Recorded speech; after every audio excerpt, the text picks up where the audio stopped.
Seja como for, pensar em presentes nesta época do ano é algo quase inevitável. Seja uma lembrancinha, um almoço em família ou até mesmo um telefonema para um amigo. Mas isso pode funcionar bem no mundo dos adultos, mas e entre as crianças? Será que dá para marcar a data sem gastar muito dinheiro com um presente? Tema para o psicólogo e educador Marcos Meyer. Bom dia, Marcos. Tudo bem? Bom dia, Soler. E aí, dá ou não dá? Dá, e é importantíssimo que a gente faça isso. Uma dica para os pais é fazer uma lista antes do que vai comprar. Porque tem muito pai e mãe, chegam, vão num shopping, num centro comercial qualquer, e aí começam, opa, esse aqui tá baratinho, vou levar. Mas para quem isso vai dar? Ah, depois a gente vê. Aí pronto, né? Aí você gasta um monte de dinheiro e inutilmente, porque vai comprar presentes que depois não sabe nem para qual sobrinho, para qual tia você vai dar. Então, uma lista ajuda bastante. E a outra coisa, criança pequena, criança de 7 anos para baixo, não evite comprar eletrônicos, smartphone, essas coisas. Por quê? Porque vai fazer com que a criança fique muito tempo parada, brincando sozinha. Então, criança parada e brincando sozinha é péssimo para o desenvolvimento dela. Criança pequena precisa correr, fazer bagunça. Então, o presente vai fazer com que essa criança se mexa, ótimo, muito bom.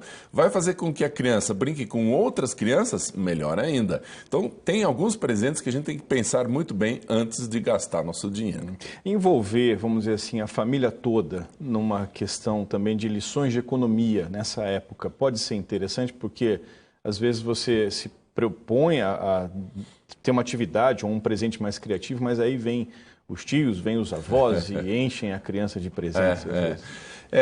A gente tem que orientar, principalmente os avós, né? Há uma tendência de dar os melhores presentes para o netinho, para a netinha. E esses melhores presentes, às vezes, nem são adequados para a idade. Por quê?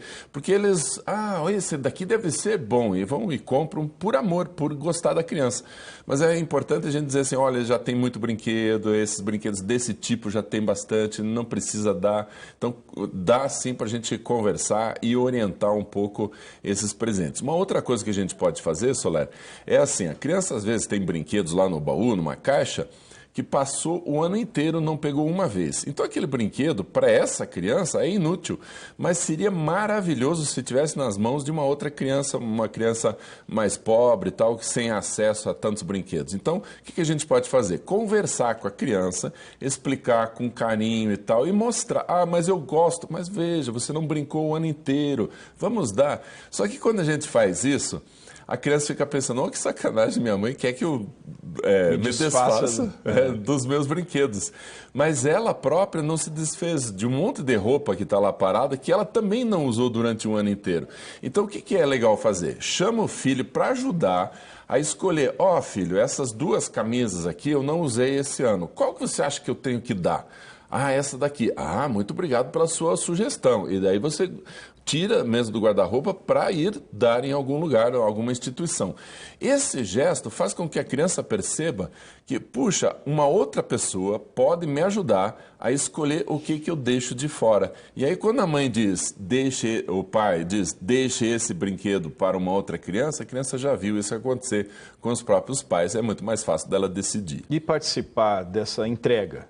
Ir até o local, fazer a entrega, qual que é o peso disso na cabeça de uma criança? Nossa, muito boa a sua observação. Veja, quando a criança pega um presente lá do baú e dá para o pai e para a mãe, e a mãe vai fazer essa entrega, a criança não percebe para onde foi, não faz ideia, ela nem imagina. Então, é fundamental que a gente leve a criança junto. Por exemplo, vai numa instituição de caridade, leva a criança para ver uma outra realidade e para ver a alegria daquela criança que vai receber esse brinquedo. Isso é fantástico de acontecer, porque a criança começa a perceber que o mundo não gira em torno dela, ela não é o reizinho, um príncipe e uma princesa. É importantíssimo que ela saia desse lugar de destaque e perceba que ela pode sim fazer o bem para outras pessoas. Isso é muito importante para a criança. E presentes que não se referem propriamente a objetos, né? O que você pode dizer em termos de dicas? Por exemplo, passeios, biblioteca, museus, enfim. Os adolescentes, já em geral, eles já gostam de outro tipo de presente, né? Então, por exemplo, se ele tem lá os seus joguinhos, tem seu smartphone, para ele já está ótimo, nem imagina outros presentes. Mas aí vem o passeio, a viagem, vamos para tal lugar, vamos nos esforçar esse ano para que no Natal a gente possa fazer isso. Então, para os adolescentes, é muito legal esse tipo de presente.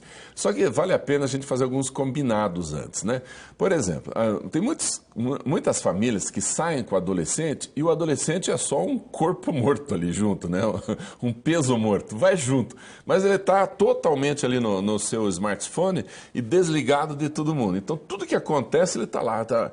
Aí não viu a paisagem, não conversou com ninguém, a tia, o tio, o avô, a avó que foram visitados, ele nem fez contato direito. Então, vale a pena combinar antes, para que lá no local não dê briga. Porque às vezes a gente fala assim, desliga esse negócio, e fica aquela pressão, aquela sensação ruim, e aí ele fica bravo, fica chateado, o clima não fica legal. Então, combina antes, que a tendência é dar certo depois. Tá certo, Marcos. Muito obrigado mais uma vez Foi um pelas prazer. dicas. Até a próxima. Até.